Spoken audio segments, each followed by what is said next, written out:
to the Good Games Podcast, episode 176. This is a show where we talk about video games and game-related things. My name is Frank from Palm Manso, and I'm your host. And as always, I'm joined by the co-host of the show, Alex Nunez. What's up, sir?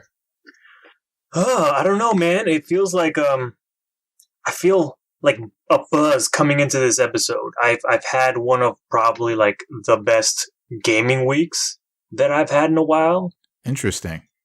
Yeah, and unfortunately, I don't think I'm going to talk about a lot of the cool games I've been playing this week, or at least the ones that have been, have me buzzing a lot right now. Just like I have thoughts in my head, but I'm super early on in a lot of these games, so I'm like, let me sit on this for a little bit, and then I can stew and marinate on it, and then can give you maybe a better report next week. But man, so much good shit out now, and that I'm catching up on. It's crazy. Okay. Yeah. That's good. That's good to hear. I was thinking the other day that I really need to get back to my backlog, and because it's killing me inside that I have so many games that I just haven't finished. Yeah. And I think we both have this bad habit of like just getting new games and then starting new games and then forgetting about the old games that we have. Oh yeah, that's absolutely me. Yeah. I have gaming ADD. Yeah. It's not good. There's quality games that we should be playing, and we own them, and damn it, they're still here. They're still not finished. Like I want to try to make it like a goal for myself to be like, you can't get a new game until you finish an old one or something. But like Shakespeare said, man, isn't it not better to have loved and lost than to never have loved at all? You can apply that to video games, man. Whatever. There's so many games out there, you're never going to realistically play them all to completion. It's good that we're at least getting a little taste of what each game is. That there are games that we specifically have purchased or acquired, and that we play them and then we put them down and then we never play them again. And, they're like, wow, got these games for a reason, and they're actually really good, and just kind of they're left at the wayside because, the next pretty shiny new thing comes out. Uh-huh. And us, we got to try it. So, yeah. It feels like you're just creating guilt for yourself. It's something that does make me feel guilty, though, because people worked hard on this. People worked hard on this game, and it's like just sitting there and God. But you anyway. Gave them your money, which is what they really want. True. At the end of the day, they of course want you to play this game as well. But at least the first part of the equation is there. You paid them for their services. Yes, because in the end, just like in Die Hard, in every single Die Hard movie, it's always about the money. It's always about the money. If you watch Die Hard, if you watch any Die Hard movie, you realize that's the common theme in all of the movies. Okay. But anyway, before we go too far off into the ether, so a friend of mine, Bernard, thanks for bringing this up, Bernard, by the way. I know you're listening. And he asked an interesting question. It's not so much something that we've never talked about, because we have, but kind of like in bits and pieces, and we just never talked about it specifically. So I figure this is a good time to kind of get into it, and I want to know what you think about this. And it's a very general question. It's a rather big question. Okay. When it comes to video games. So his question was, as we know, the Xbox One X was released today as we record. But so he said, with the release of a very powerful system like the Xbox One X, and also looking at the current success of the Switch, he's asking, do high-end specs really matter for a video game or video games to be like good or marketable? What do you think of that? I think to a degree they do. A big part of video games is pushing the technology envelope, especially with graphics and other stuff that, related to pushing AI technologies and things like that in games. But To a degree, yeah, I think high specs do matter. It doesn't matter for all the games, obviously, but I think like it's the bleeding edge, right? Like you want to eventually get these technologies better, and like without pushing constantly the graphics and what's capable on a system, like we wouldn't have like these super or these pretty powerful computers in our pockets that we call telephones to do all these crazy things, and like a lot of like just even like non-gaming applications like all the Snapchat and Instagram filters and stuff. Those are doing like a lot of like 3D tracking in real time, and that's crazy that is available right on your pocket. But without those like steps in the past, everybody like people in the industry kind of pushing what's possible and squeezing out as much as possible from the hardware, like games and other kind of technologies that take those or use those same principles wouldn't exist right now. And I think it does to some degree matter, and it's very important, I think. Yeah, I'm gonna agree with you on that, because I'm just thinking more along the lines of, okay, so we have video games are, if anything, they are an interactive medium, but they're also very much a visual medium. And we use video games, because we like video games because, it's pretty colors and, really nice things to look at. And, video games have changed a lot from like the days of like Pong to like the days of like Uncharted 4, yeah, or Assassin's Creed or Call of Duty, like AAA games now. But there are like, there are some people who will say like, oh, the graphics don't matter. It's the gameplay which matters. And yes, gameplay does matter, probably to a larger degree than the graphics do. But those same people would say like, oh yeah, I go back and I play like these classic games like Super Metroid and Super Mario World and Super Mario Brothers, but you're like, you got to consider like those games back then were considered like at the pinnacle of graphics, like for their time. They were very pretty to look at for their time. We didn't experience anything like that or anything beyond that because we were in the time. And technology kicking its own ass like every like 3 times a year. Like the graphics for video games, technology for video games is just growing. It's just growing at an exponential rate. So my point is, I feel like graphics are very important because of the fact that video games are a large part of video games is visuals. It's one of the things that draws us in first to a game. Yeah. And gameplay is important because we're in the moment. We interact with the game. That is super important. But I think what draws us in first is how it looks. Does it look interesting to us? Does it look like it's something that we might like to play? Like it's like that's what we get drawn in with. And I think to try to answer his question, high-end specs, it depends, man. It depends, man, because Nintendo has always gotten by with I guess these days, or I guess this generation, Nintendo has always gotten by with less than the standard. Yeah. And they make their games to work within those constraints. Right. Like even the Switch. Let's take the Switch for example. Right. Like their games are basically on SD cards, and the SD cards I'd say are no more than like 5 gigs. Like 5 gigs, 6 gigs, and you have like games like Call of Duty, where Call of Duty it's like something like 50 gigs, 60 gigs. Of download of data on a disc or just a digital download, and it's just like, well, I think that's kind of like where quality beats quantity. The quality of a game, that's where like the gameplay shines.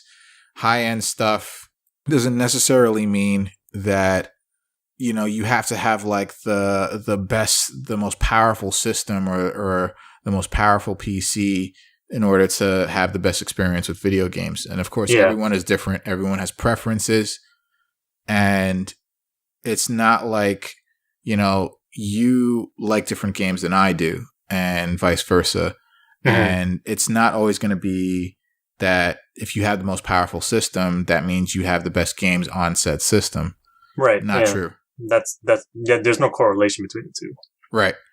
And I to a degree, high-end specs doesn't really matter because you have your preferences. You know what you like.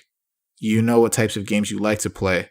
So you want to get the games. Basically, you want to if you play on console, you want to get. You bought a console for a reason, and you bought the console to get games on that console.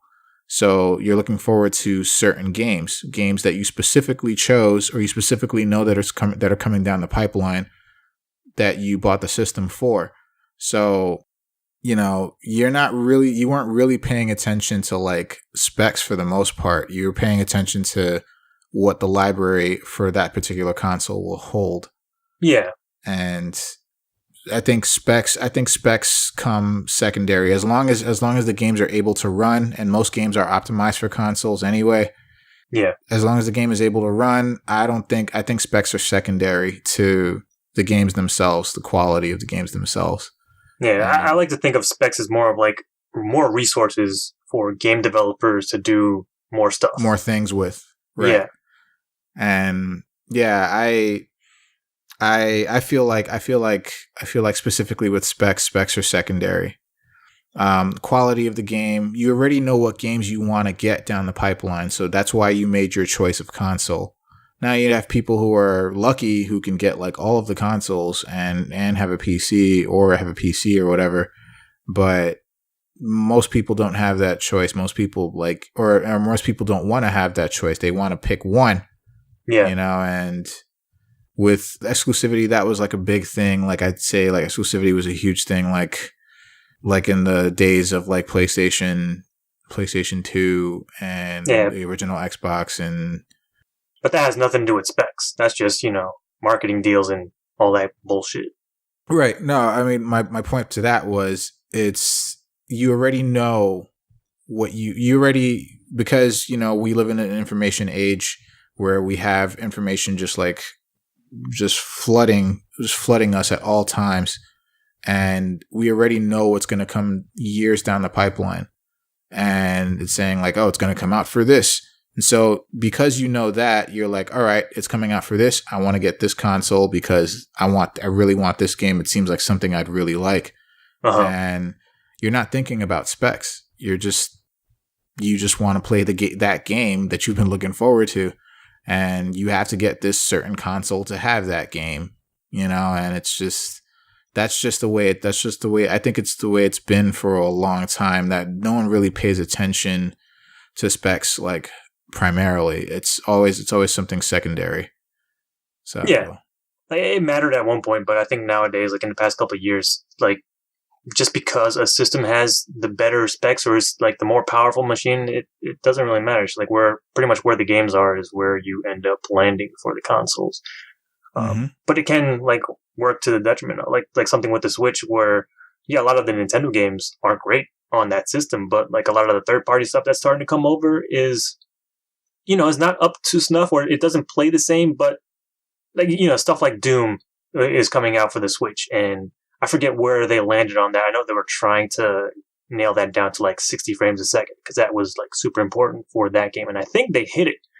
But there might be some visual compromises there. But like, other stuff like I think Wolfenstein is also coming out to the Switch, and that's sort of on the same engine, but I don't think that's going to hit 60 frames a second like it is on console. But yeah, like because of that, because the Switch doesn't have, the horsepower to run it, it's going to run sort of compromised. But to some people that might not matter. Some people aren't, sensitive to frame rate. So right. to that audience, it doesn't matter. But, for other people, like whatever, okay, I can take this with me. That's the novelty there. That works for them. And that's the thing. And comparing those two systems specifically, like, or just any system in general, I think quality I think quality is the reason why the Switch is successful right now, and the Xbox One, the Xbox One family, I should say, is not really successful right now. It's just, well, they're still alive. They're Microsoft. They're a giant in business, so they have the money to keep things going. But I think it's quality, which is what matters most, and specs are secondary. And I think that's just all it is. I remember how like there's always been that battle, like which system is better, and then people always look like, well, this system has better specs than this one, and then it's just gotten to a point where the difference is marginal at best. Or everything's a compromise. Like one console might do something better than the other one. It's just like there's no one like perfect system. There's no one outlier. Yeah. Yeah.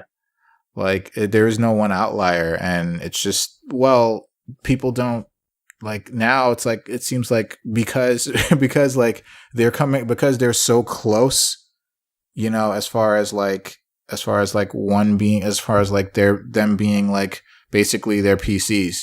Like they're all just fucking PCs, and it's and they're so close now. It's just a brand market. It's a brand management thing. But like now that they're so close, people don't really pay attention to that much anymore. Yeah, they're all powerful. They're all super powerful. They can all run games well. So now it's about the quality of game that you're getting. Yeah, and then you throw in like stuff like multiplayer. It's like, okay, where's the biggest multiplayer community going to be? Is it going to be on PC? Is it going to be on that's another factor too. But because that's the age we're in now, and again, it all leads down to preference. It all leads down to what do you want out of your games. If you are the type of person that you want to just like buckle down and play Call of Duty every night after you get home from school or from work, and just play multiplayer with your buddies or with some randos, that's you. But if you're a person that likes more of like the single player experience, you like to play like action adventure games or RPGs, that's you. There are, consoles are like, they cater to like almost everyone's wants and needs because it's what we're forced to have with what people develop. But at the same time, you know what you like. You know what you want to play. So you just basically have to, just choose accordingly with your system. Mm-hmm. Because what is it that you don't buy? You don't buy the games because of the system. You buy the system because of the games. Yeah. And that's how it's always been. Maybe not in the beginning, but now, yeah, that's how it is. Uh-huh. So I think that's, yeah, I agree with you when you say that, like, graphics don't really matter. Graphics do matter. I'm sorry. Yeah. Graphics do matter because video games are a visual medium. But as far as specifically what Bernard was saying about high-end specs, they've always been secondary. Yeah. If anything, it's more of a symbiotic relationship between, having the specs to run the game. You're like, you can't have one without the other, but right. To what degree you run it at, like that's where people like, it's almost like people modifying their cars, like, trying to get the most horsepower out of it. And that's what like the high end PC modders and stuff do. They try to like, squeeze every ounce of power. They try to push the envelope on their rigs. They try to just like push everything to get the best performance out of their PCs as possible. Yep. And they can do that. But that's not going to be for everybody. But it's as long as the games, you can play the games and you have easy access to the games and you don't have to, get a second loan or whatever on your house to fucking play these games. It's all good. Yeah, man. I like. Again, people have their preferences. I think that's what it really boils down to, man. I think it's just a matter of preference and a matter of what you want. Yeah. Out of games. Just that, like, high-end specs, like, high-end specs matter. Specs matter, of course. You want the system to be able to run the game smoothly. Mm-hmm. But in the end, you pick the game. You pick the game that you want, and you just play that game. And whatever system it's on, you're gonna have that. You're gonna have that high end system most likely for it.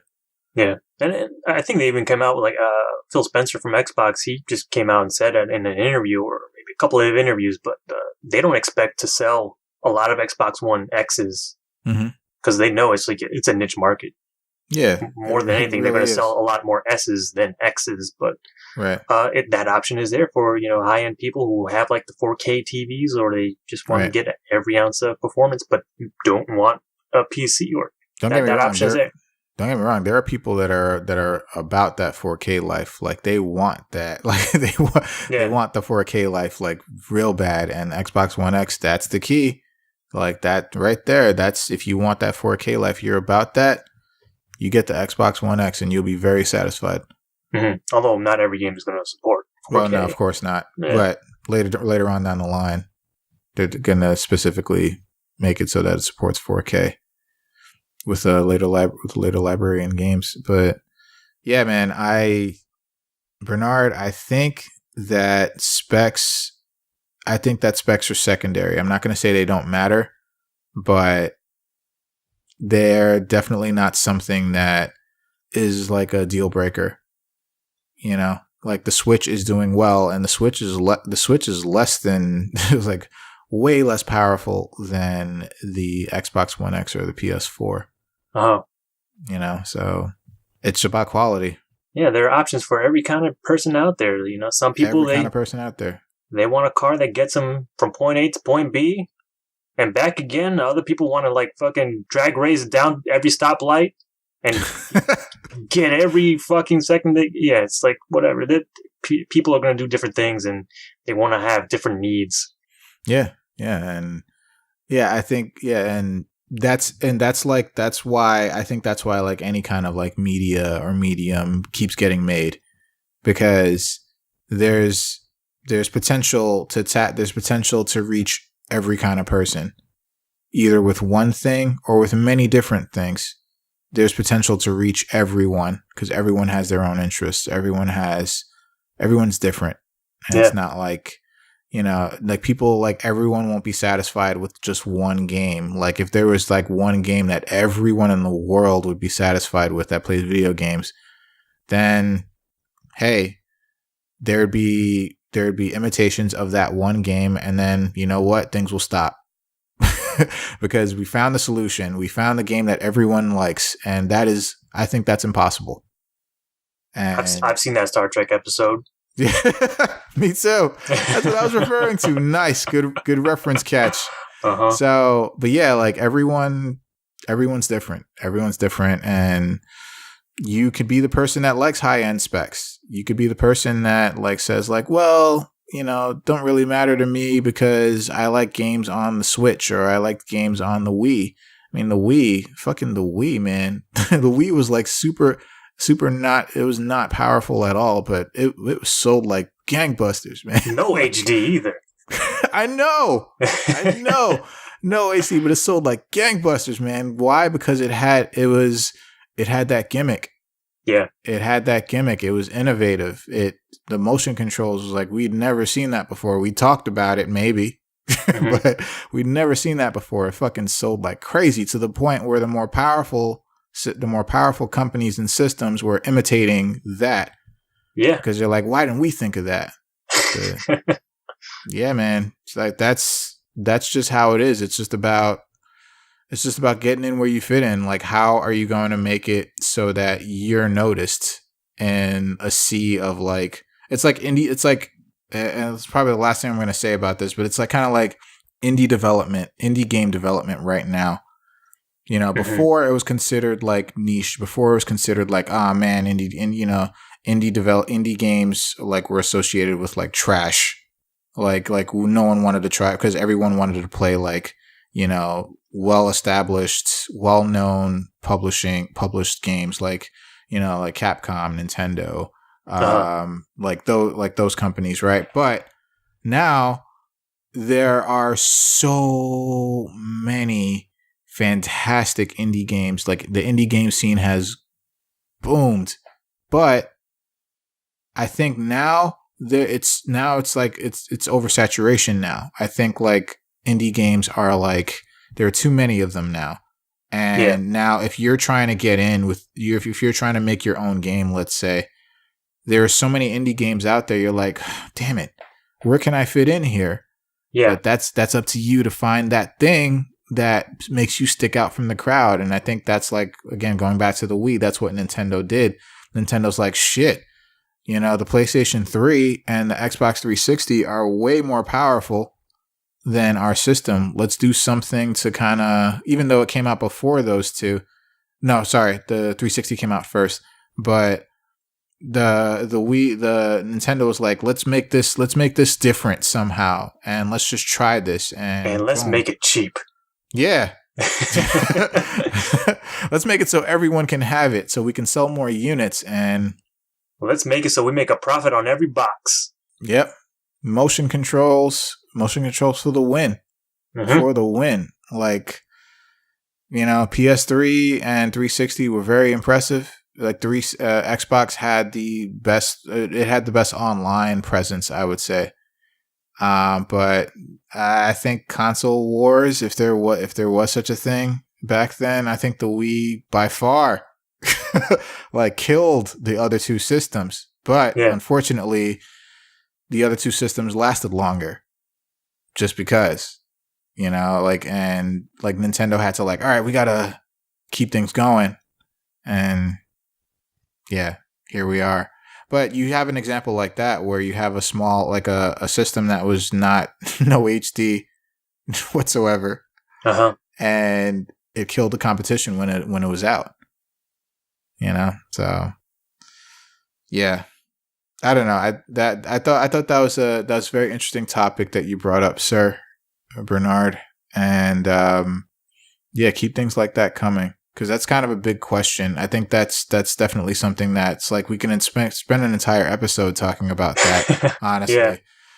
But yeah, I hope that kind of answers your question. And yeah, you should let me know what you think about that. I'm gonna get you on Facebook. I'm gonna be like, yo, we talked about your shit. So let me know.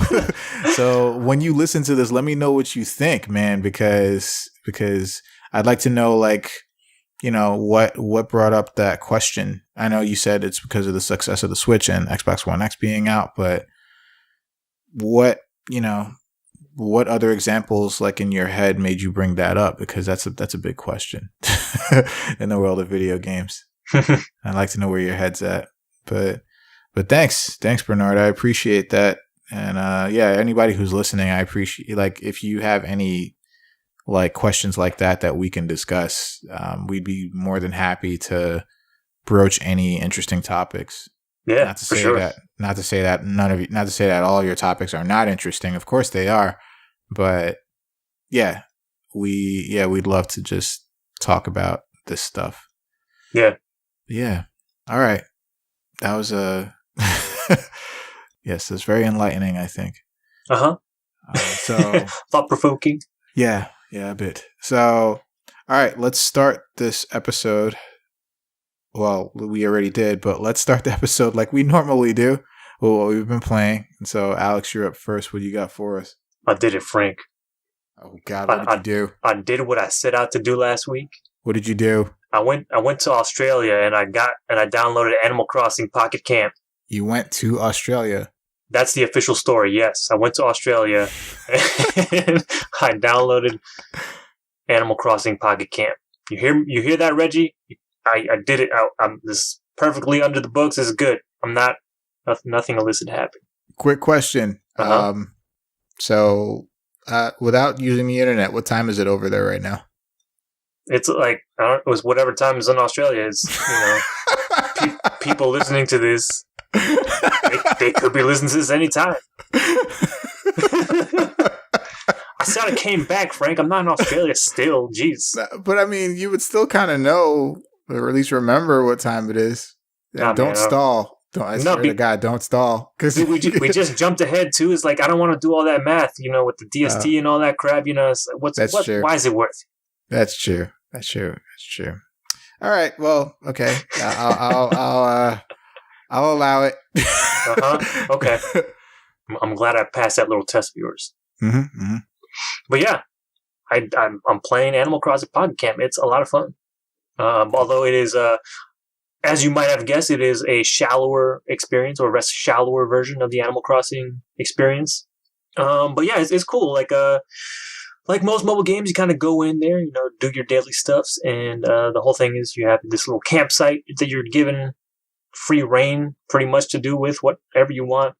And it starts off pretty basic because you get like the option between 4 different types of campsites. So like you basically get a pre-furnished campsite based on like these 4 different themes. There's like a natural theme, there's a sporty theme, there's a cute theme with all this hearts, with heart chairs and carpets and all this other pink stuff. And I forget what the 4th one. The 4th one, I think, may be cool theme with all this cool stuff. I don't know. I just went with the natural one, but yeah, you're just kind of going in there, and the whole point of the game is almost sort of like Persona, just building up social links with all these animals. So that you can kind of bring them to your campsite and hang out and do stuffs. But yeah, so like you can go, you can pretty much customize most of your campsite, at least for the furniture. You don't have like full reign like you would in your Animal Crossing town. Like you can't landscape, you can't cut down trees and replant new trees or whatever. You get none of that stuff. You basically move around furniture in this like predetermined space that you have in your campsite. You also have a camper. Use a little RV van that you can drive around in. That's how you get from place to place, because there are different places you can visit. You can customize what the inside of your camper is, and the camper is basically like your Animal Crossing home, whereas the campsite is your Animal Crossing town. But just smaller version of that. I was kind of surprised that you can actually build a second level to your camper, which I found hilarious. Like, okay, I have a second floor for my camper. This is bizarre, but I should have expected this. And like most, additions or things to your house, you have to pay a loan. But thankfully, I have not seen Tom Nook yet. I think he only comes into play when you want to actually spend real world currencies and not the Animal Crossing currency. So I've not seen Tom Nook around. So that's cool. But yeah, like you have these guys. I forget what they're called, but there's a bunch of birds, and they have this garage, and they do all the camper stuff. So you go to them if you want to customize your camper. You can change your paint job. You can change like what kind of paint jobs, and there's some like they're like more fancy paint styles. So like there's, I think one today that I saw, there was like a camo style paint job, and that's like I don't know if you can customize the colors of that, but most of like the other simpler paint styles, they're mostly like different stripes on the van. Then you can kind of customize what color each stripe is. But yeah, they're like more in-depth, like almost like authored paint jobs for the campers. Like one was like all black, but it had like flames on the front of it. Dumb shit like that. You had like hippie stuff, like you had a floral pattern on the whole van. So you can do some stuff like that. But I think the more fancy stuff, like you have to pay leaf tickets for, which is the big currency. You can earn leaf tickets in-game, but you can also pay like real money for the leaf tickets if you want to. But yeah, it's like other than that, like what you're doing is there are these other like smaller campsites around, and you can kind of visit them. And like every 3 hours or so, the people that are there will swap out. So each of those smaller campsites has like one of the animals that you can kind of get friends with, and there will also be another human player there. It's not live. It's just like, the database of characters, and they're there. You can see their avatar, and you can visit their campsite if you want and talk to them. And you can also, every person that plays Animal Crossing has like a market box available to them. So if you have some items that you want to sell to other people, you can have them and put them in your market box, and you can set a price, although they limit some of the prices for certain things. So if you run into another human being at one of these smaller campsites, you can look at their market box, and if they have an item that you're like, oh, hey, I need to give this to one of my villager friends, I can just buy it from them instead of trying to hunt it down. Okay. The only bad thing is that, like, once you put it in the market box, it's pretty much lost to you. Like, if you want to remove it from your market box, you can remove it, but it'll just go away. You can't like take it back and put it back in your inventory. Oh.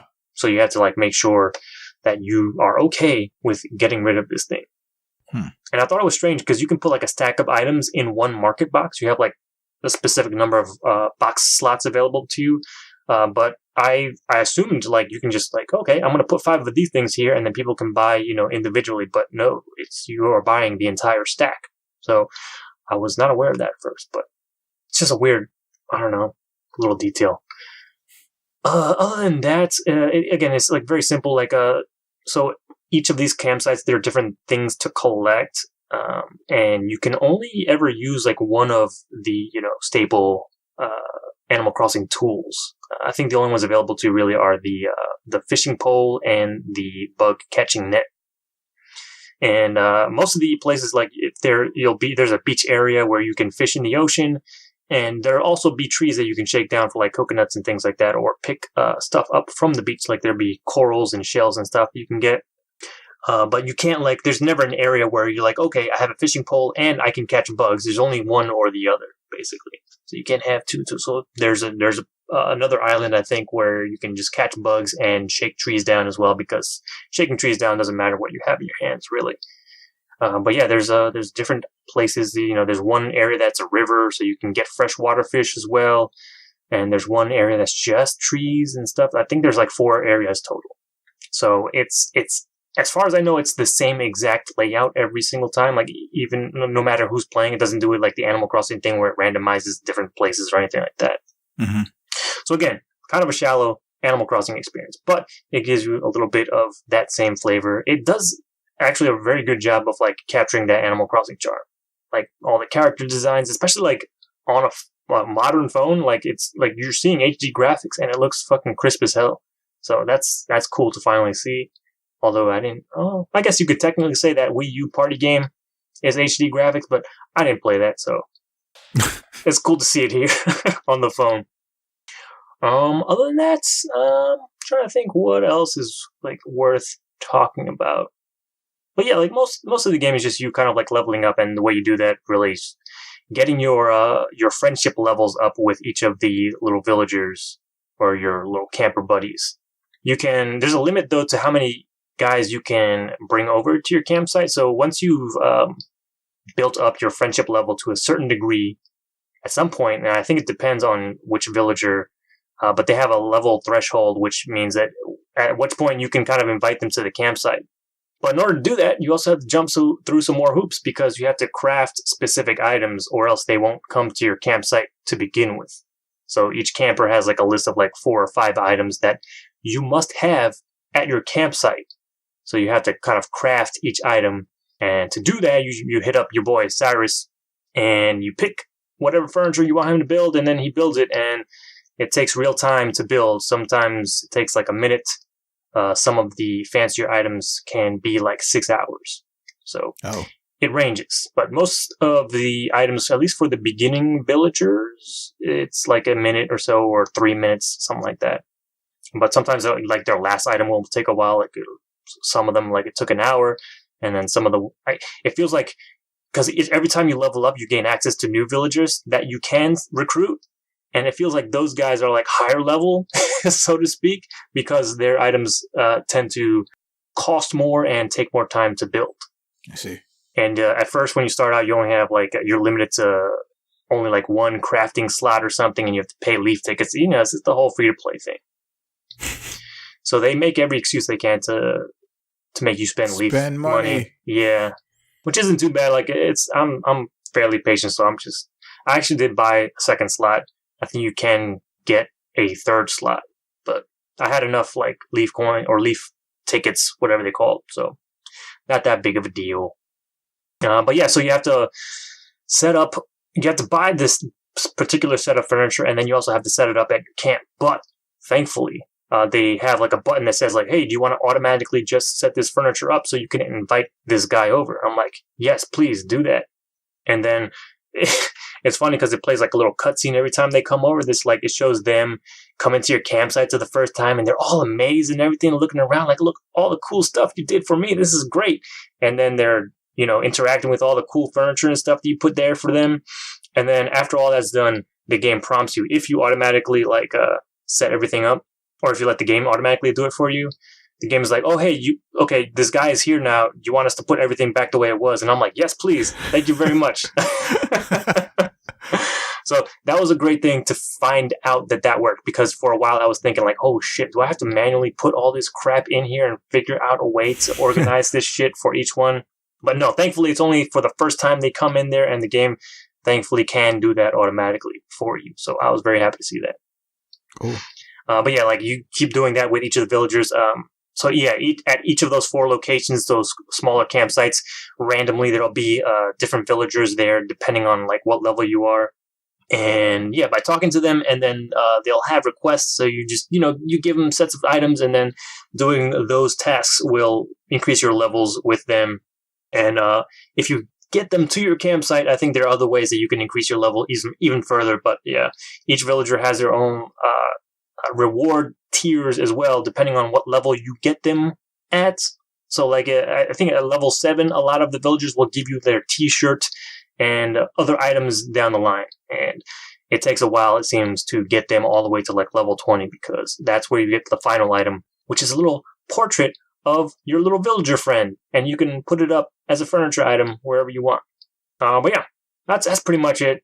I'm enjoying it, but yeah, it is overall, I was kind of disappointed a little bit, just because like, it is, it's not the full Animal Crossing experience.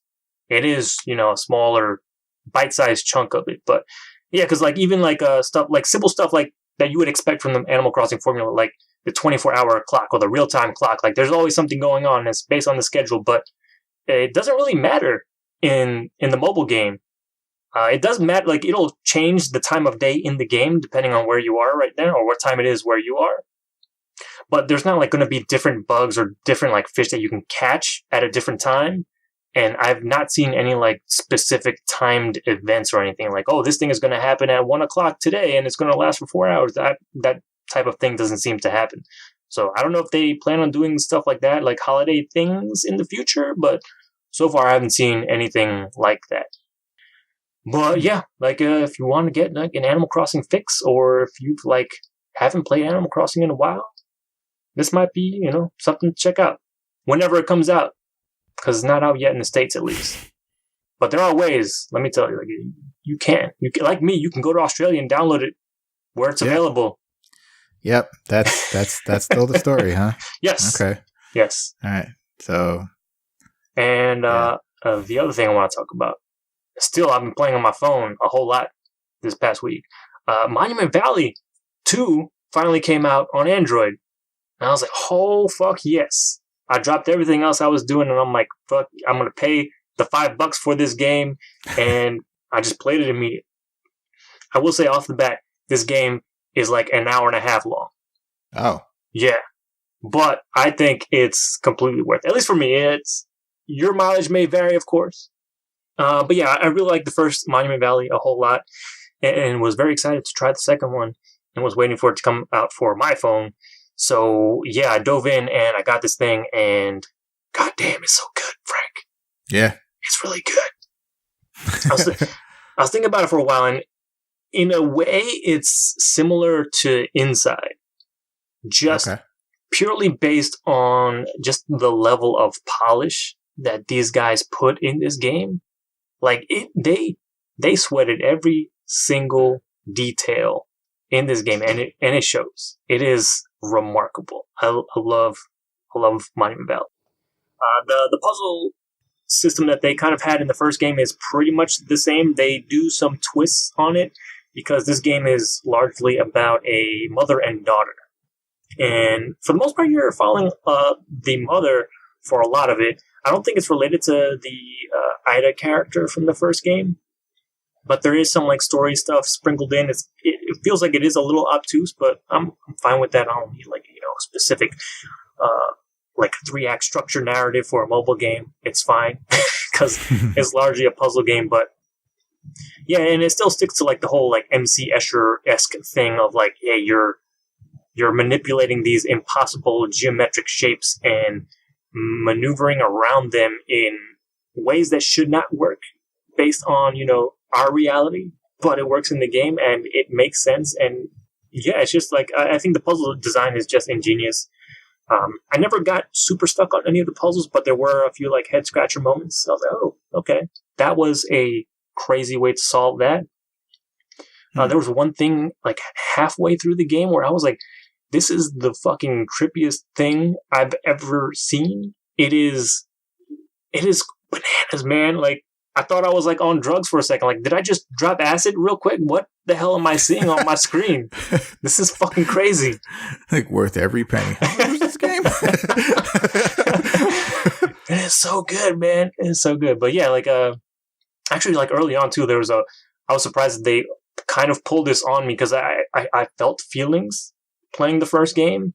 And there was a moment like early on in the sequel where I was like, oh shit, are they doing this already? This is fucked up. And then it didn't pan out the way I thought it was going to. So I was like, okay, this is okay. We're not going down that road yet. But I had my heart skipped a beat for a second. I'm like, they can't do this right now. I can't take this already. It's hard. But yeah, Monument Valley 2 is super good.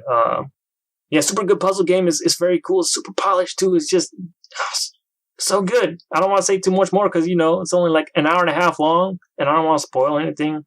Not that I could like really say, like, all I'd be saying is like puzzle solutions or whatever. But yeah, like some of the new puzzle stuff they introduced in this sequel is pretty ingenious, just like with manipulating things and turning things around. And it's very good. It's super good. Cool. I that $5 price tag's kind of making me say like, ooh. I know. I hear you. But it sounds pretty legit. Yeah, it's just so goddamn polished, man. And it's like, man, what? People are doing this on the phones? Like, this is so good. Okay. Yeah. But like, how long was Inside, right? That was like 3 hours? You paid what? Something like that. 20, yeah. $15? Yeah, it's $15 for like a 3-hour game. But I mean, so is Journey. Journey is like a 2-hour game. Yeah. And that game, I think Journey, I paid like $10 for it. Mm-hmm.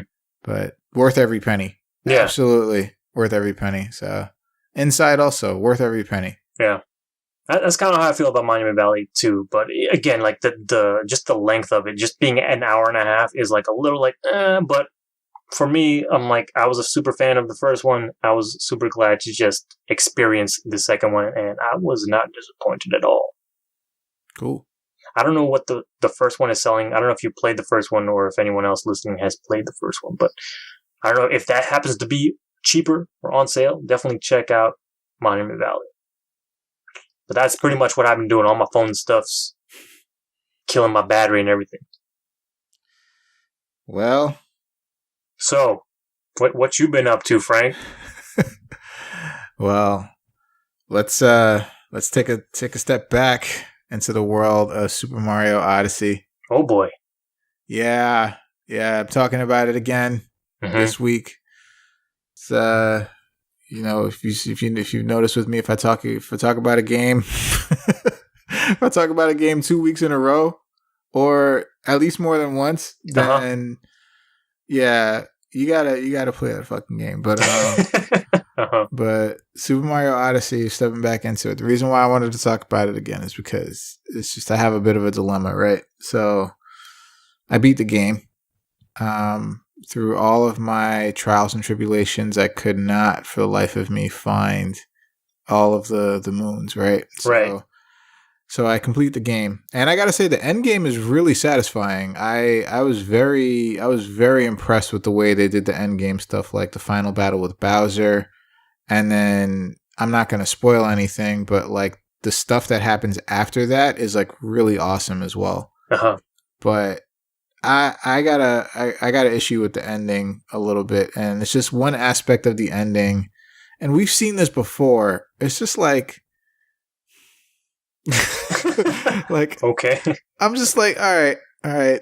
So it's not really spoiling anything. It's really not, but it's something that's happened in like all of the other Mario games or most of them where, Bowser captures Peach for whatever reason. And then like you have to go through like hell to get her back. And then when you do get her back, it's like, everybody's like, oh, that's cool. Like Bowser, yeah, like he just does that. That's fine. You know, we'll accept him, and we'll accept him for who he is and what he's done and all of that stuff. And it happened this time. And it's like this game, it's like even more than the other games. You've gone through fucking some shit. Yeah. To get her back. And they're just like all cool with it. Like they're both friends. It's the Mushroom Kingdom, man. It's just another day for them. God, I'm not cool with this. I was not cool with this. I was not cool with it when I ended. I'm like, what? Really? No. You have to answer for your crimes. That's kidnapping. That's illegal. Like you have to answer for your crimes. You have to answer for no. No, but it's like they were just like all okay with it. Like, yeah, you know, that's Bowser. He does that. He's kooky like that. You know, he just kidnaps people and destroys worlds and shit. Yeah, and it's just allies himself with like it's like no. I'm like no. That's unacceptable. I can't accept that. What's with the double standard, Frank? What about all the crimes that you've committed as Mario? What the hell's going on? When are you going to answer for your crimes? Mario is an established murderer, but at the same time, his motives are noble. He's going after this woman who's been captured, the princess who's been captured. That he allowed to get captured, I should say. Well, not this time. This time he was legitimately beaten in a fight. Okay. Like she was getting away and he tried to stop Bowser and Bowser legitimately took him out. Like, sure he wasn't like throwing the fight like I want to face this motherfucker. That I don't know. It looked very convincing to me. Like I wouldn't be able to tell you. But yeah, so I completed the game. End game stuff was very satisfying besides that aspect. So when you beat the game, you know, you unlock stuff, right? And you unlock stuff. Most of the stuff you unlock, I think, depends on how many moons you've collected on your journey. Because a certain amount of moons that you've collected, you unlock more like outfits, or you unlock like certain items that you can purchase at the stores. So there in Mario Odyssey, there are these blocks, these gray blocks, these giant gray blocks. You can't do anything with them. When you go through the game the first time. When you beat the game, these blocks open up. And I'm like, oh, okay, I've been dying to see what these blocks contain, you know? And so I go to one of the worlds that I'm most familiar with, and I find the block there. And it's actually indicated on your map if you've come across it already. So I go to the block, and I butt stomp the block. And then the block opens up and it shoots this like ray of light into the air and everything goes white. And then I'm like, all right, what just happened? And then Cappy, who's the Cap familiar, he's like, oh, yeah, it looks like there's more power moons now. And I'm like, how many more? I'm like, how many more, Cappy? Yeah. And so that world at first had 69. Nice. And then yeah. and then so I looked at the new count and it increased to 90. Yeah. And I'm like, no. Yep. And so I went to every other world and I unlocked all the blocks there. Yo, those fucking blocks unlocked probably, I want to say, another 200 moons. And I'm like, fuck. And I'm like, now I had to really fucking like I think I had to like get an organizer. Like I had to get an organizer and I had to make a plan. And I'm like, all right, I'm going to go world by world, and I'm not going to leave this world until I get all the moons left in it. That sounds like hell. It is. At that point, you're just making it a job. It is hell. But the thing is, it's not a bad thing. Because the game, again, is that it's compelling enough that you want to do this stuff, but it's a lot. Yeah. It's a lot. It is a lot of stuff. And I just see people, and I'm like, how do these people do this? But like, I see people online like, oh yeah, I got the game like yesterday and I already got all like I think it's like 900 and something moons. Okay. or something like that. Like I got all 900 and something moons in 24 hours. I'm like, how the fuck? Like, no, how the hell did you do all of that? And you also unlock a new world when you beat the game. And I haven't been to it yet, but man, it's this game is huge. This game is that's an understatement. This game is fucking massive. Like it is. It's a lot, man. And so my dilemma is like, how do I even approach this? Like, like where do I start? Like, I want to do what I just said, but like, that seems like that does seem like a chore. Yeah. But it's just like, I just want to get all the fucking moons, man. I just want to, it's a lot, but anyway, suffice to say, I've been playing Mario Odyssey. I've still been not getting a lot of sleep because of this game. I still highly recommend it.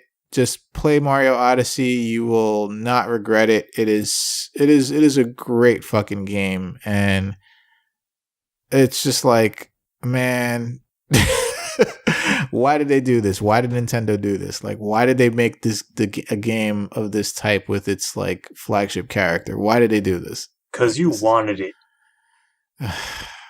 Why did they do this? I should have known. I should have known when I played it at E3. You play for 10 minutes, and when I played for those 10 minutes, I did absolutely nothing. I didn't find one fucking moon. I didn't do anything. Like, I was just like exploring and doing stuff, and I'm like, whoa, but I'm like, where are the objectives and stuff? They're everywhere.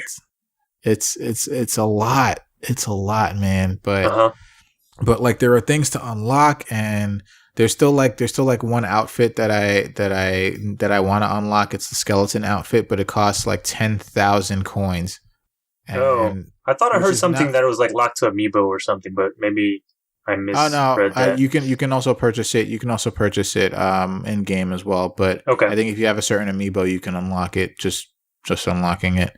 Like I actually got the Mario and Bowser Amiibo, the ones where they're dressed in the tuxedos. White tuxedos. Okay. So, but those outfits you get, the Bowser outfit you can't get unless you have the Amiibo, but the Mario outfit, the white tuxedo, you get that when you beat the game. Oh, okay. And but if you had the Amiibo beforehand, then you can just unlock it with the Amiibo. Okay. But yeah. Oh, and also in the game you can also use Amiibo to basically get like the best hints for any moon that you're looking for. The thing is, the turnaround time is 5 minutes. You have to wait 5 minutes for the hint to pop up. Yeah. So you touch the Amiibo to the Joy-Con, and then it's like, all right, come back in exactly 5 minutes, and then when you do, it'll unlock the hint for you. So, but yeah, Mario Odyssey is pain in my ass, but it's so good. It's so good. I find it funny. I don't know. The more I see of this game, the more I'm like, is this just Super Mario Sunshine 2?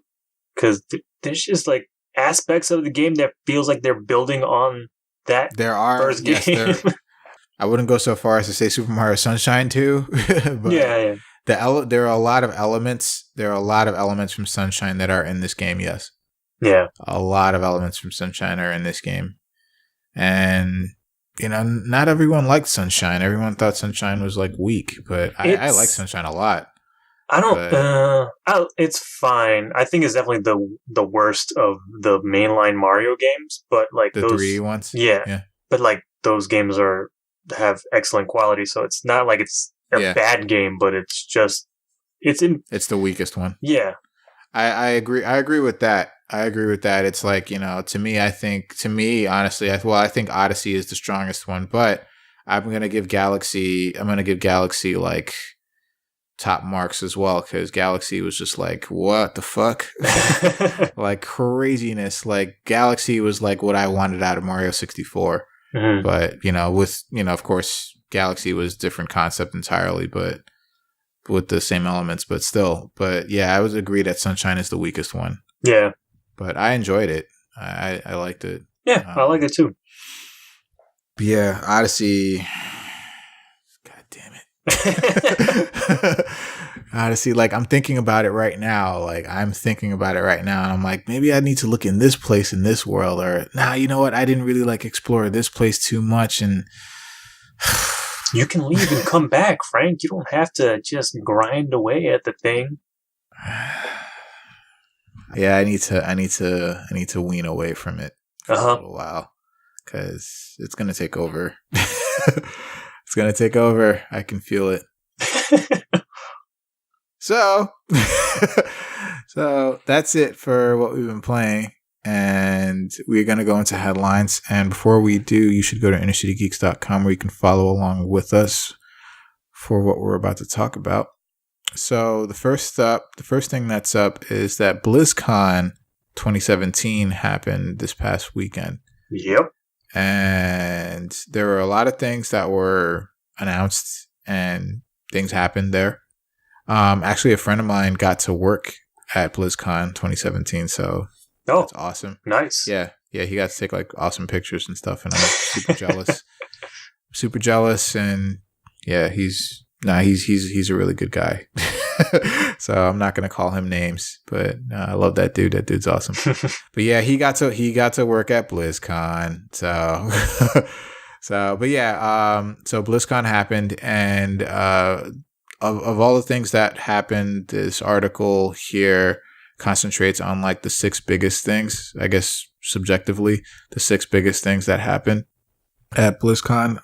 The first of which is new character for Overwatch, Moira, and there is a trailer video for her, and I don't play a lot of Overwatch, but I mean I liked what I saw, and apparently is she going to be the new hero for Overwatch? Is that right? Yeah, she's going to be the new or the next playable hero. Right. So. Yeah, I liked what I saw. What did you think about that? Yeah, I like her. I think anytime I play Overwatch, I'm mostly support anyway, so it's cool to have another support character to mess around with. Yeah. But she's actually available now on the PTR, so I jumped into the I want to say training room, but I know that's not the right term. Well, the shooting range in Overwatch, that's what it's called. Too many fighting games lately. But yeah. Training room. Yeah, I just wanted to check out her kit just to see what her abilities did and how they felt, and she seems cool. I'm sure they'll change stuff and tweak things before she's officially released to everybody. But yeah, it's the fact she has like these 2 biotic beams that she can throw out. I think from her right hand she throws out a damage beam that will do damage to enemies, and then her left hand will heal enemies. But the heal is like it requires I guess biotic charge or whatever, and the way you get biotic charge is by doing damage with the other heal or the damage beam. So there's a little balance there you have to do. You have to make sure you're doing damage so that you can get the heals and heal your guys. And but yeah, she seems very cool. I like her deal. I don't know. When I saw the trailer at first, I thought it was going to be like a Symmetra deal because it looked like she throws out this little beam, but like Symmetra, if she gets your beam on you, she's pretty much locked on as long as she's in the vicinity of you. So it doesn't matter where she's aiming. But for Moira, you still do have to have like a bead on your target. You have to keep the reticle on there. It's not going to lock on. So if that was a fear of anybody out there, don't worry. That's not going to be another Symmetra problem. Because Symmetra, man, playing against good Symmetras is fucking, you want to just tear your hair out. I'm like, God damn it. Yeah, it sounds like a pain in the ass. Yeah. Because they'll keep on you and they'll always hit you. And the longer she stays locked on, Symmetra that is, the more damage she does. Exactly. Fuck. Get off me, please. But yeah, I like Moira a lot, so I look forward to playing her in the future. Cool. And on top of that, there's a new Overwatch map that was announced called Blizzard World. It's kind of like Disney World, but Blizzard themed. As an aside, when they were leading up to this announcement, I thought for a good second that they were going to actually launch a real life amusement park called Blizzard World. Oh my God! Like they fucking have the money. Like it's realistic to expect that they could do something like that. I was like, oh my God, is this what they're going to announce? Is this what? But they're like, no, it's just an Overwatch map. So I was like, whew, that would be too crazy. Like, that was close. Yeah. But yeah, the map is going to go live for everyone next year. And next up, the next biggest announcement that they had, which is pretty big. At least I think so. But World of Warcraft Classic is a thing, and basically World of Warcraft is getting an update, and it's going to have a vanilla server. And basically, if you want to play WoW again, if you've ever played WoW, it'll take over your life. Please don't do it because it's very dangerous. You will like quit your job and quit school and, you know, quit your life and get a divorce and, you know, pay child support for your kids because you will be playing WoW. I'm sure things have changed. It's been a long time since those crazy stories were a thing. Yeah, but they were stories back. They were true stories back then. Yep. Yeah. So, but I mean, I've heard a lot of good things come out of WoW, like, you know, people getting married, never met each other before in real life, and you know, spent so much time, got married, and yeah, it's good stuff. But yeah, so World of Warcraft is back. I mean, they never left. They've always been there.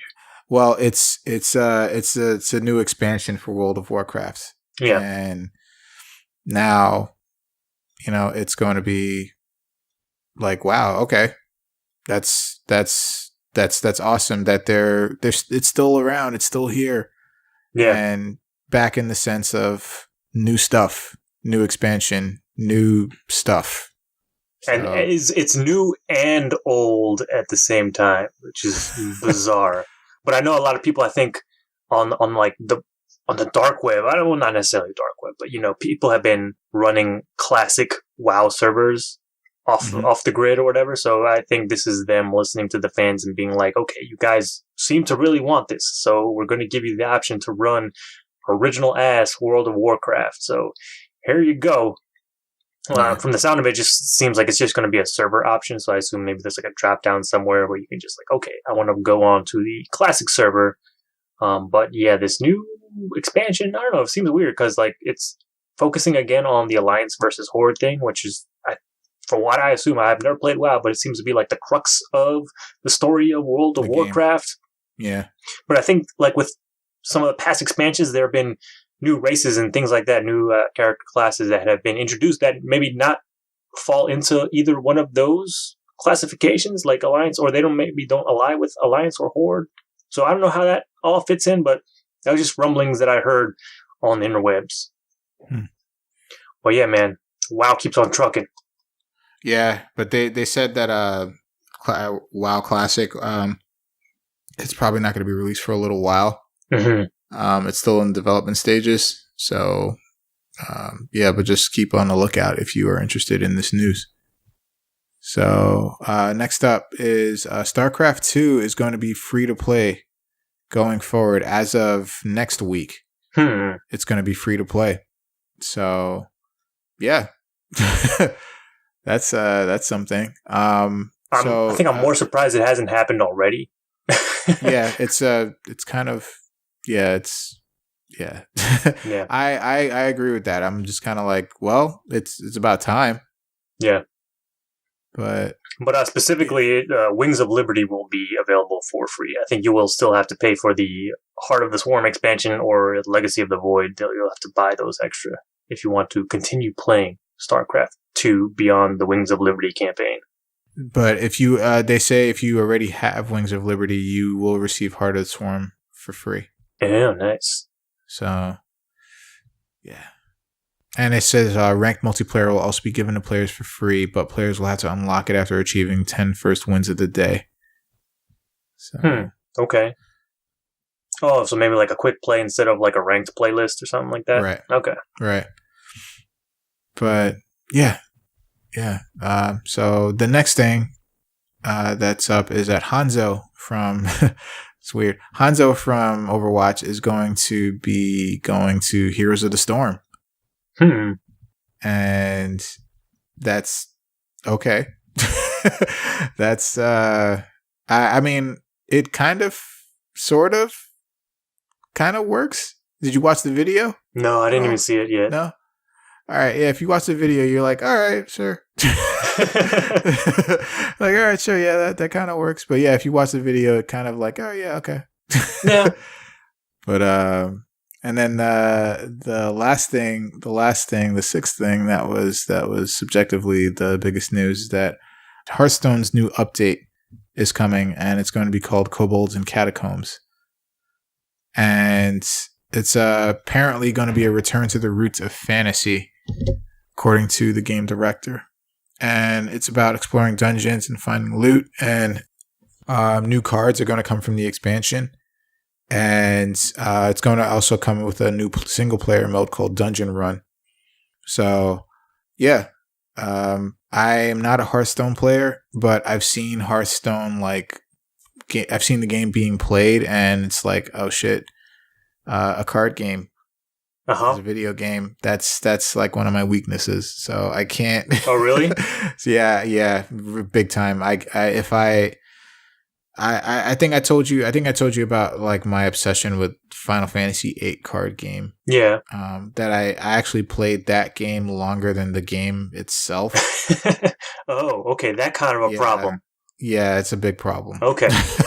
So that's why I haven't like wanted to play Hearthstone, because I know I'd just You'd have my loot box problem is what it would be.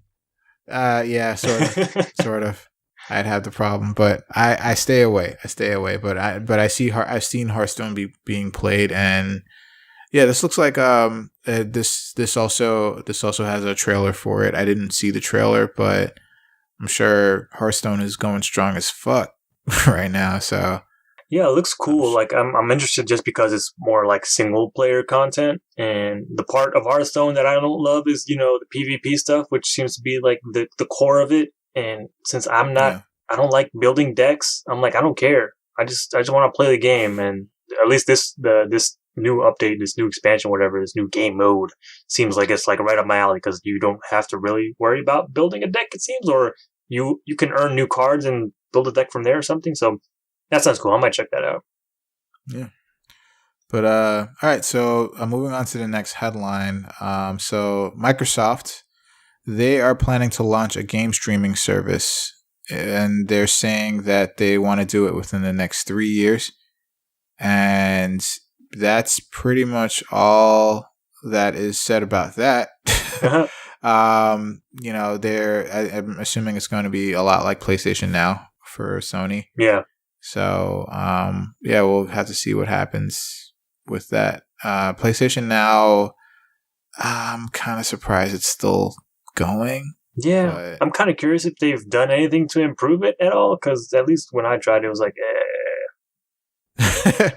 Yeah, I wouldn't know for sure. I don't know. It's kind of like a not safe bet.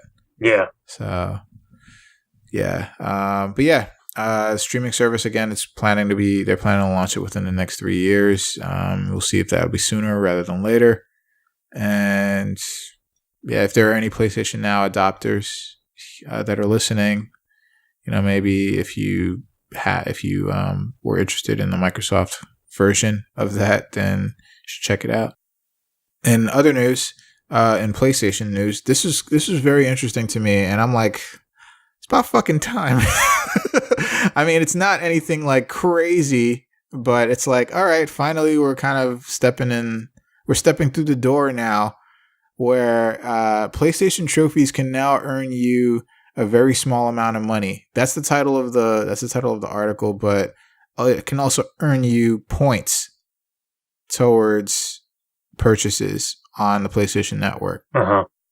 So I was just like, wow, okay, this is this is about time. So basically, when you earn trophies in the game, in any game that you play, each trophy is worth like a point, I would say. It depends on the trophy itself, but like the value of the trophy itself. So like silver trophies are worth like 1 point per trophy, whereas gold trophies are like 10 points, and platinum trophies are like 100 points per.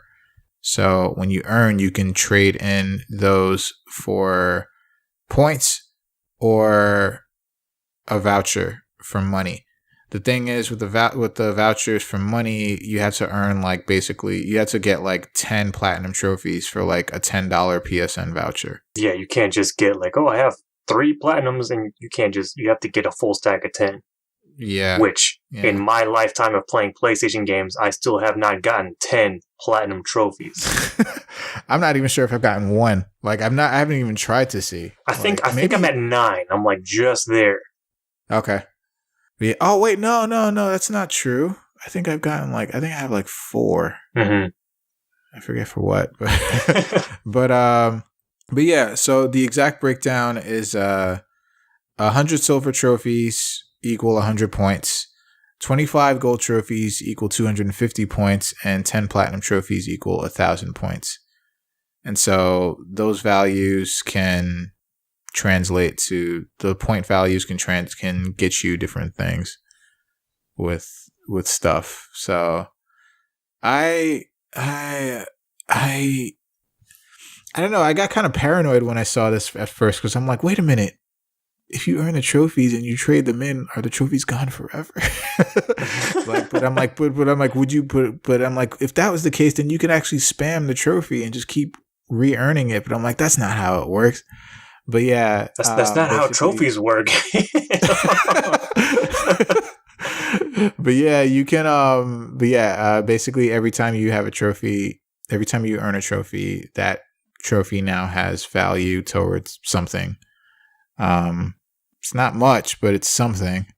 So I don't know. What do you think of that? Are you going to start cashing in? No, I think it's crap. You don't like this? No, I don't like this, man. Well, first of all, it's not retroactive, so it's not like I have hundreds and thousands of fucking trophies. Theoretically, I could cash them in, but according to this article, you have to be, I think, a PlayStation Rewards member and have your PlayStation account linked. Yeah, and you have to have a Sony. You have to be a Sony Rewards member, and your account has to be linked to it. And only after that, any trophy you get after that, I guess, is valid. But yeah, that's pretty stupid. That's pretty dumb.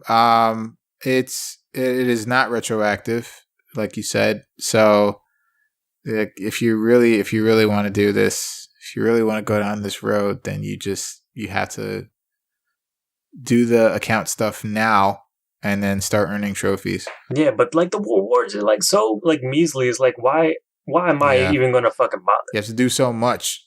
Yeah, like I'm just looking at the highest thing, like 10 platinum trophies. Like, goddamn, again, like that's a lot. It's been what 9 years or something since they launched trophies, and I have 9 platinum trophies. That is a long time. It's one a year. Yeah, I have 4. And that's like one every other year. Yeah. So like, yeah. So you can take you can't take my trophies because they're mine. I earned them all, but you can just go shove your fucking rewards plan up your ass, Sony. Thank you very much. But maybe it's worth it for other people. I don't know, but for me, fuck that. I'm not doing that shit. I'm just saying, it's better late than never, man. Like I think they should have done something like this from the beginning. Give people more incentive. Especially since they have those different tiers of trophies, like they have the bronze, silver, like exactly. They never really mattered at all. They never mattered they never had any value to them. It's just like bragging rights. I got a bronze trophy. Like what? They probably count to like your percentage level or whatever, because the more trophies you earn, the higher your player level goes up. But it's like no one even looks at that shit anymore. Yeah, no one cares. No. No one cares. But yeah, it's they should have done this from the beginning, but better late than never. But it's really late. It's like half a generation late. And it's peanuts. Yeah, it's for nothing. It's for next to nothing. Like maybe silver trophies are probably easier to get, but still you got to get 100 of those for $1 off. Yeah. Get the fuck out of my face. Get out of my face. Stop that shit. So, all right. So, moving on. It's kind of going to be like the layoff section of the headlines this week. Goddamn, for real. Yeah. So, Housemarque, Acclaimed PS4 developer, they changed course, saying arcade games are dead. So basically, they they announced in a post. Actually, was it today? Or was it? Yes. No, it was last week. Whoa. They announced last week that they're going to abandon the way they've been doing games, basically like arcade style games, after a lack of financial success. Uh-huh. And if you don't know Housemarque, they made Resogun and Nex Machina. Super Stardust HD too. Super Stardust HD. That's right. That's another one.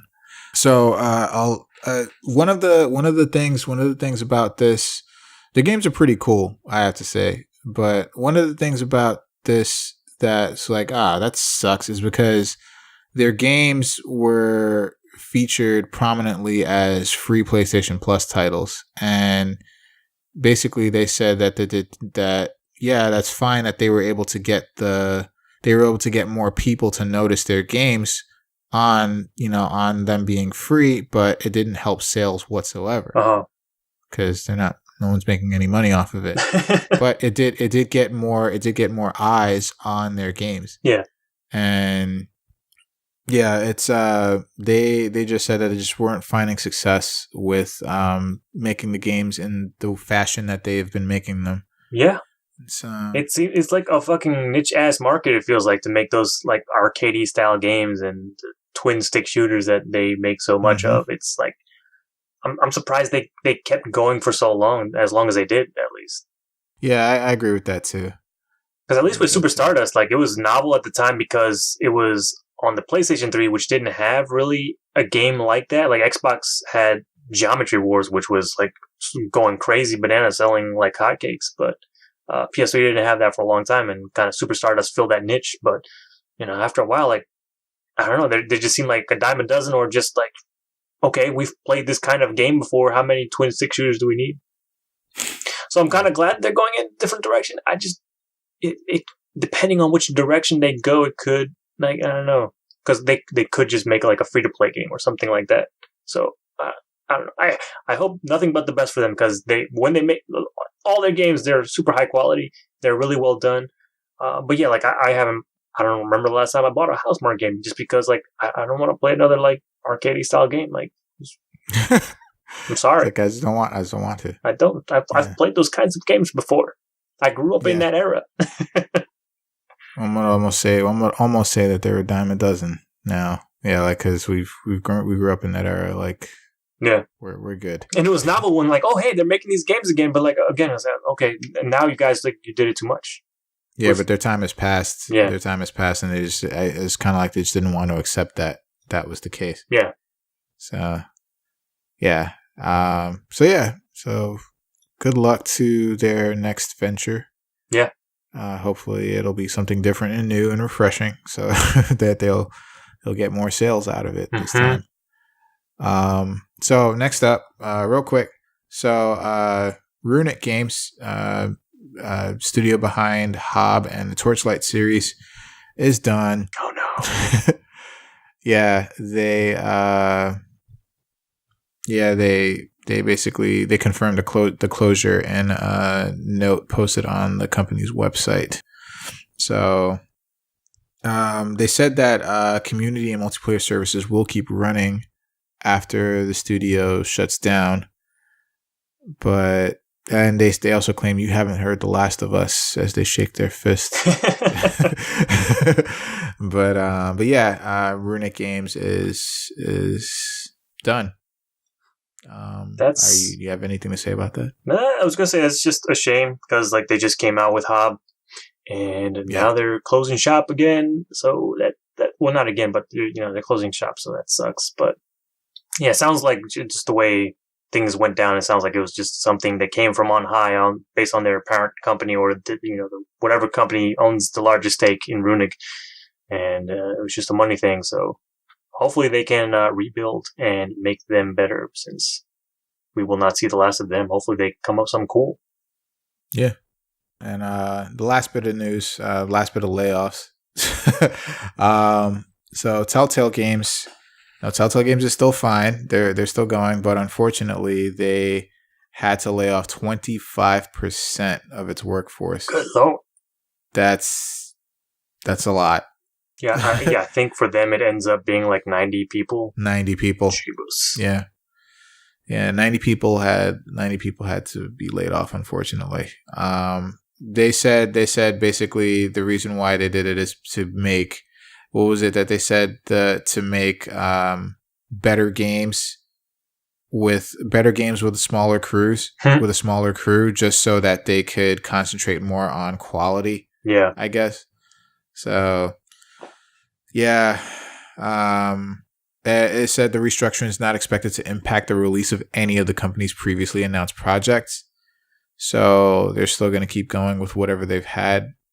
They have in the pipeline, I guess. But yeah, that sucks. That sucks big time. Yeah. But hopefully the people can bounce back, and hopefully this won't be a mistake for them to do what they did. And hopefully their games will get better because of it. Yeah. If anything, the games industry is pretty good at helping their own. At scooping up. Yeah. Scooping up those people. Yeah, it's very true. So that is actually going to do it for headlines this week. And Alex is going to take us through new and upcoming releases. And you go ahead and tell us what we can look forward to. Yeah, so this week, the week of November 7th, oh my god, it's finally here. Hitman Game of the Year Edition. Yo, man, I forgot. I was going to fucking get it, and I forgot to. Now you have a reason. Get it. Now you have a reason to stop playing Mario. I'm going to get it as soon as we get off, I'm going to get it. I'm going to get it. And you can get it for the PlayStation 4, Xbox One, or the PC. I'll be getting it there. Again, it's also available as an upgrade if you already have Hitman for $20. Also out this week is Need for Speed Payback Deluxe Edition is out now for the PlayStation 4, Xbox One, and PC. Neo Complete Edition is out for the PC, finally. Sonic Forces is out now for the PlayStation 4, Xbox One, Switch, and PC. Ooh, I heard terrible things. You got your copy already? No, I did not. Oh my god, what happened? I know. I've heard terrible things. Oh, it's too bad. It's too bad. I've heard awful things, and I'm like, God damn it! I thought this was it. I thought this was Sega's year, and at least we got Sonic Mania.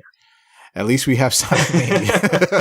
At least we've got Sonic Mania. That's a stellar fucking game, but Sonic, oh my god, it's really bad. People are shitting on it. I've heard some people, Sonic fans still like it, but there are problems with it for sure. Yeah. It's unfortunate, but. Mm-hmm. Also out this week, Super Lucky's Tale is now out for the Xbox One and PC, free of the VR shackles that it was once tied to. Speaking of Telltale Games, Guardians of the Galaxy, the Telltale series, Episode 5, Don't Stop Believin', is out now for PlayStation 4, Xbox One, and PC. I think I'll pick it up now because it's done. Oh yeah, I didn't even know you were interested in the Guardians of the Galaxy series. Yeah, I really liked the Batman Telltale series, and I'm hoping that this is somewhat similar, just with the Guardians of the Galaxy theme. So, I wanted to check it out. So it's done. So I'm going to do that. Yeah. I'm curious myself because I don't know if it's just people burned out on Telltale Games, but I really haven't heard much of some of these new series, like good or bad. So I don't know what that means, but yeah, it's true. I haven't heard anything really either. Yeah. But another Telltale game, Minecraft Story Mode, Season 2, Episode 4, Below the Bedrock, is also available now for PlayStation 4, Xbox One, and PC. Got some major DLC also this week for Horizon Zero Dawn. The Frozen Wilds is now available now for PlayStation 4. Super Hypercube, the previously exclusive to PlayStation VR, is now available on the Vive. That, from what I hear, is a pretty good VR game. Cool. If it's in all caps, it should be. Yeah. I think Phil Fish was involved as well, the guy behind Fez. Oh. Yeah. Hey, some cachet there. Also out this week is Assault Android Cactus for the Xbox One. I believe that was PS4 exclusive for a while. So it's cool to see it now on Xbox One. We also got Hands of Fate 2 for the PlayStation 4, Xbox One, and PC. Heroes of the Monkey Tavern is out now for the Switch. If you like some game shows, we've got Wheel of Fortune for the PlayStation 4 and Xbox One, as well as Jeopardy for the PlayStation 4 and Xbox One, because one cannot be where the other's not. So they go in a pair. Well, I mean, that's how it's always been. Well, I'm just, it is the same. The case holds still for video games as well, just in case you didn't know. That's the way it should be. We've also got Professional Construction, The Simulation for PlayStation 4. Max, The Curse of the Brotherhood is now available for PlayStation 4. If I'm correct, that was a launch game for Xbox One. Huh. Seems a long time coming. Also this week is Koi DX for the Switch. Maria the Witch for the Switch. Octodad Dadliest Catch for the Switch. I fucking love me some Octodad. And in hardware this week, we've got the Xbox One X, the Big Daddy. 1 terabyte console. You can get that now in the US for $499.99.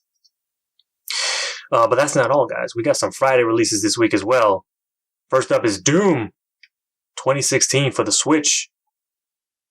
Need for Speed Payback. If you were patient enough to wait until Friday, you can get the regular version for the regular price for the PlayStation 4, Xbox One, and PC.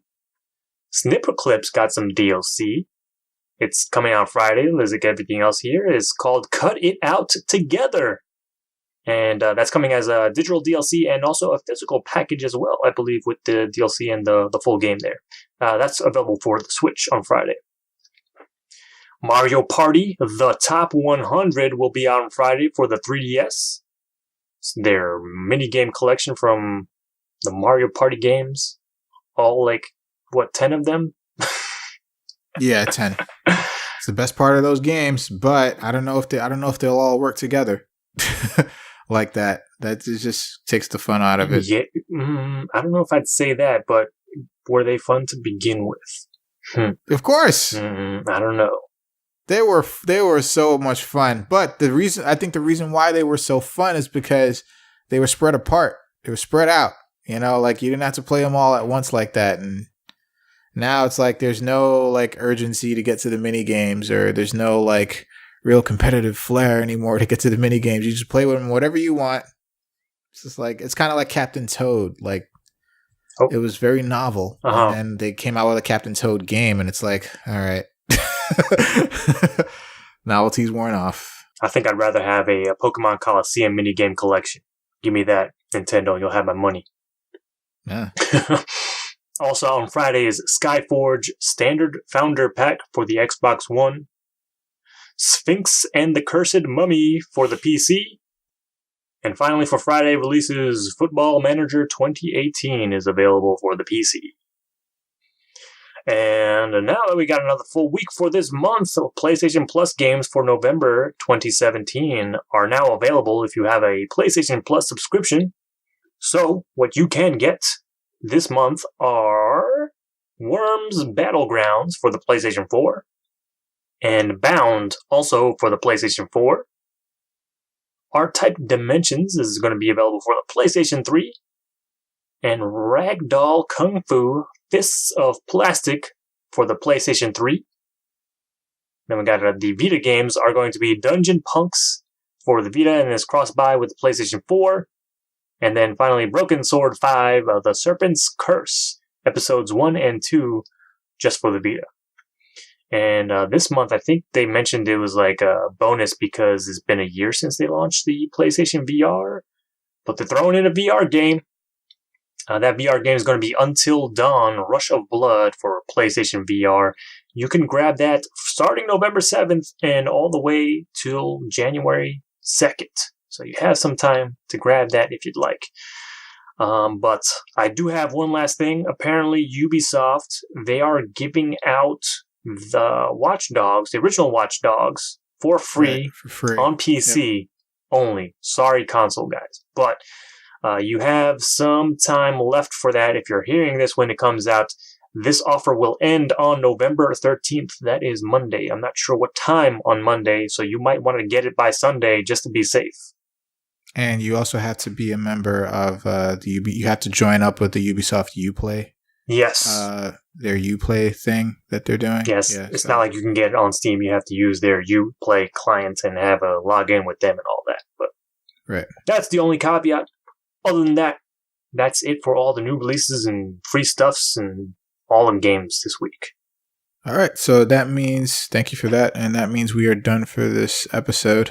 So before we officially go, we would like you to visit InnerCityGeeks.com, which is where we are and where we have a bunch of stuff sometimes regarding everything geek.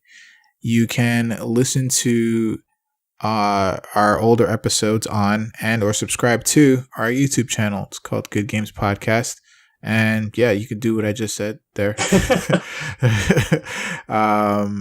You can also listen to us on iTunes where you can leave us a review. It's the best thing that you can do for us. Just let us know what you think of the show. Let us know if we're doing good, bad, whatever you think, and we'll do better to, kind of do better. So you can also listen to us where all podcasts are available to be listened to. And I also want to encourage everyone that if you're going to do any kind of Amazon shopping, that you should go to InnerCityGeeks.com first. And what you're going to do from there is you're going to click on that Amazon banner that you see on the right-hand side of the page. When you do that, it'll take you to Amazon. Then buy whatever it is that you were going to buy, and then a little bit of that will kick back towards us so we can provide more show and more content just for you. You can reach us on all of the social media outlets, mainly Facebook, Twitter, Instagram, at Inner City Geeks, and the Twitter for this show is at Good Game Podcast. You can also email us at goodgamespodcast@gmail.com. We actually read our email, so don't be afraid to reach out. If you have any topics like we discussed earlier in this episode that you want to just kind of like, hey, what do you guys think of this? And yeah, we'll probably talk about it. There's so many ways to reach us. You should be ashamed of yourself. Yeah. You can't get to us. You shouldn't be ashamed of yourself. Maybe this is the first time somebody's listening, Alex. Just take it easy. It's fine. So sorry, I'm feeling a little punchy this week. No, it's okay, man. Just relax. It's all right. So, but yeah, reach out to us any way you can, and that is actually going to about do it for all of that spiel. And we are gonna say goodbye. And leaving, as always, we say good games, everybody. Good games.